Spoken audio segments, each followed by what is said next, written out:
దేవాలయానికి వెళ్ళినప్పుడు దేవుడు కనపట్టలేదు నాన్న అని మనం ఏడిస్తే ఆ తండ్రి వారి భుజాల మీద మనల్ని కూర్చోబెట్టి దేవుణ్ణి చూపిస్తాడు. అప్పుడు మనకి తెలుస్తావు మనం కూర్చున్నదే భగవంతుడి భుజాల మీద అని.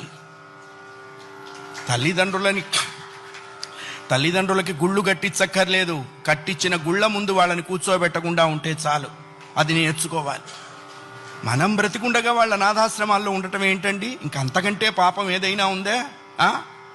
కాశీలో యజ్ఞం చేస్తే వస్తుందా?